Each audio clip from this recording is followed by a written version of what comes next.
بسم الله الرحمن الرحيم. يا أيها النبي إذا طلقتم النساء فطلقوهن لعدتهن وأحصوا العدة واتقوا الله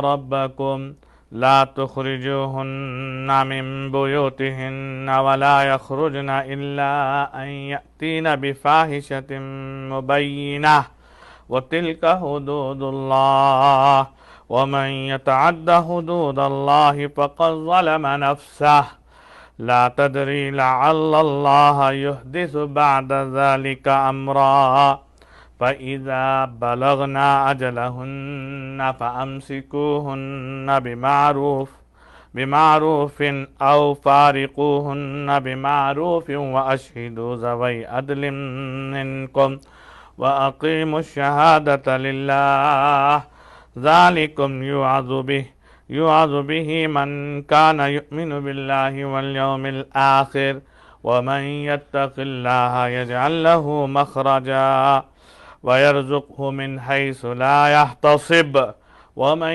يتوكل على الله فهو حسبه إن الله بالغ أمره قد جعل الله لكل شيء قدرا.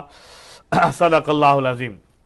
اللہ تعالیٰ سورۃ طلاق میں ارشاد فرما رہے ہیں کہ اے نبی جب آپ عورتوں کو طلاق دو تو ان کی عدت کے موافق طلاق دو اور عدت گنتے رہو اور اللہ سے ڈرتے رہو جو تمہارا رب ہے.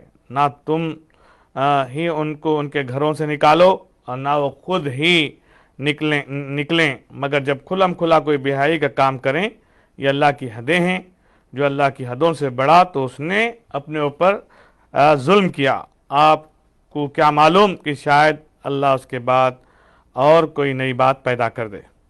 اور آگے چل کے کہہ رہے ہیں بس جب وہ اپنی عدت کو پہنچ جائیں تو انہیں دستور سے رکھ لو یا انہیں دستور سے چھوڑ دو. دو معتبر آدمی اپنے میں گواہ کر لو اور اللہ کے لیے گواہی پوری دو. یہ نصیحت کی باتیں انہیں سمجھائی جاتی ہیں. جو اللہ اور قیامت پر ایمان رکھتے ہیں, جو اللہ سے ڈرتا ہے, اللہ اس کے لیے نجات کی صورت نکالتا ہے. اور اللہ تعالیٰ کہنا اسے رزق دیتا ہے جہاں سے اسے گمان بھی نہ ہو. اور جو اللہ پہ بھروسہ کرتا ہے سو وہی اس کو کافی ہے. بے شک اللہ پر حکم پورا کرنے والا اللہ اپنا حکم پورا کرنے والا ہے. اللہ نے ہر چیز کے لیے ایک اندازہ مقرر کر دیا ہے. دیکھیے اس میں 3 آیتیں میں نے تلاوت کی. اس میں طلاق کے بارے میں اللہ تعالیٰ جو ہے بتا رہے ہیں کہ کس طرح سے طلاق دی جاتی ہے اور طلاق دینے میں جو کیا اس کے معاملات رکھنے چاہیے. جیسے طلاق دینے کے بعد جو ہے ایک دم سے اٹھا کے پھینک دو مت, اور طلاق جب دیتے ہیں تو عدت کا بھی خیال رکھو اور عدت کے وقت میں جو ہے ان کو جو ہے صحیح سے ٹیک کیئر کرو. اور اس کے ساتھ ساتھ عدت کے جو ایام ہے اس کو بھی کاؤنٹ کرتے رہو. اور طلاق کے بھی طریقے ہیں کہ پہلے ایک طلاق دو اور اس میں جو ان کو موقع دو, اور جب عدت ایک طلاق کے بعد گزرتی ہے تو اس عدت میں اگر وہ جس وجہ سے طلاق ہوئی اگر وہ فکس کر لیتی ہیں یا آپ سمجھتے ہیں کہ جو ہے اب معاملہ صحیح ہے دونوں کا تو آپس میں رجوع کر لو. اگر نہیں رجوع ہوتا ہے, وہ عدت 3 مہینے کی گزر جاتی ہے تو پھر پیار سے الگ ہو جاؤ. اور اس کے ساتھ ساتھ اگر 3 مہینے گزر جاتے ہیں, ایک طلاقی دی ہے تو پھر 3 مہینے کے بعد بھی خیال آیا کہ ہم اپنے بچوں کے لیے یا کوئی بھی چیز ہم کمپرومائز کر کے ساتھ ہمیں رہنا چاہیے, ہماری ازواجی زندگی خراب نہ ہو, تو اس میں بھی کہا کہ بھی آپ جو نکاح کر لو. نکاح تجدیدی کہتے ہیں اس کو. تو اس طریقے سے یہ سب چیزیں بتائی اور یہ بھی بتایا کہ اگر عدت کے دوران کوئی بے حیائی وغیرہ کام کرے تب جو ہے ان کو آپ اپنے ساتھ نہ رکھنا یا کوئی بھی چیز کرنا تو وہ بات کی بات ہے, لیکن بلا وجہ کیا کہتے ہیں اسے ان کے ساتھ ظلم نہیں کرنا چاہیے. اور اس چیزوں میں اللہ تعالیٰ نے آخری آیت جو تھی کہنا کہ بھی اللہ جو اللہ کو ڈر کے صحیح زندگی گزارتے ہیں اللہ رزق میں برکت دیتے ہیں. اللہ تعالیٰ ایسی جگہ سے رزق کا انتظام کرتے ہیں جس کا تصور نہیں. جیسا اکثر ہوتا کیا ہے، بھائی طلاق ہو گئی، چھوڑو اس کو، ہم دوسری شادی کر لیں گے، اب اس کا خرچہ کہاں سنبھالیں گے، اور اس طرح سے کر کے شیطانی گیم میں پھنس جاتا ہے آدمی. تو اس کا بھی کہا گیا ہے. لیکن اب اس وقت ہمیں طلاق کو روکنا کیسے چاہیے اس کے بارے میں بات کرنا ہے، تو میں اس پہ تفصیلی نہیں جاؤں گا. تو انشاءاللہ آپ مخصوص آپ بتائیے کہ آپ کے پاس کوئی کوشچن ہو تو اس پہ جی. بات کریں، یا کسی کو کوئی کوشچن ہو تو وہ ہمیں پوچھیں، ورنہ جو ہے ہم خود آپ کو اس کے بارے میں کیا کرنا چاہیے بتائیں گے. اصل بات یہ ہے مفتی صاحب، میاں بیوی کا رشتہ جب انسان جو ہے بڑا ہو جاتا ہے، کس خواہش سے اپنے پارٹنر کو ڈھونڈتا ہے، اپنے شادی کرتا ہے، کتنا خرچہ کرتا ہے، ہزاروں ڈالر خرچ کرتا ہے، خوشی سے شادی کرتا ہے، ہال بک کراتا ہے، مفتی صاحب کو بلاتا ہے، اور کیا کیا نہیں کرتا ہے کہ شادی ہو جائے اور جو ہے خوشیاں مل جائے. تو یہ اتنا پاکیزہ رشتہ ہے میاں بیوی کا، اتنی خواہش سے اتنے پیسے خرچ کر کے جب انسان ایک دوسرے کو سمجھ کر کہ یہ پارٹنر میرے لیے درست ہوگا، یہ بیوی میرے لیے درست ہوگی، یہ شوہر میرے لیے درست ہوگا، جب وہ ایک دوسرے کے لیے ایکسیپٹ کرتے ہیں کہ آپ میرے ہسبینڈ اور میں آپ کی بیوی، تو اسی طرح سے اتنی خوشی سے جب لے کے آتے ہیں. ہوتا کیا ہے، کیا وجوہات ہے، خصوصاً انڈیا پاکستان میں وہ ڈیفرنٹ ریزنس ہے جو طلاق کے بنتے ہیں. وہاں پہ بڑی فیملی بھی ہوتی ہے، انوالومنٹ بھی ہوتا ہے، تو وہاں کے وجوہات ڈیفرنٹ ہوتے ہیں. یہاں ہمیں دیکھنا ہے کہ امریکہ میں رہ کر ہمیں کیا وجہ ہوتی ہے جس سے یہ طلاق تک نوبت پہنچ جاتی ہے. اگر انسان اس پہ غور و فکر کرے اور یہ وجوہات کو اپنے آپ میں دیکھیں، اپنے فیملی کے ہر فیملی میں الگ الگ وجوہات ہوتی ہوں گی. آپ بھی کاؤنسلنگ کرتے ہیں تو آپ کو پتہ ہے ڈیفرنٹ وجوہات ہے جس کے وجہ سے یہاں تک بات جاتی ہے. اور جو ہے جب پتہ چل جائے تو اس سے ہم کیسا بچیں تاکہ ہم نکاح جو اتنی خواہش کر کے اپنے بیوی کو لے کے آئے ہیں اس کے ساتھ کیسا خوشی کے ساتھ زندگی گزارے. اصل وہ سیکھنا ہے، اصل وہ تعلیمات ہے. تو اس کے بارے میں آپ بتائیے کہ کیا ذمہ داری ہے میاں کو بیوی کے رائٹس اسلامی طور پر جو ہے پتہ کرنے کی، اور بیوی کو ہسبینڈ کے رائٹس پتہ کرنے کی. مختصر سے آپ یہ بتائیے کہ ایک دوسرے کی جو رائٹس ہیں وہ بتائیے.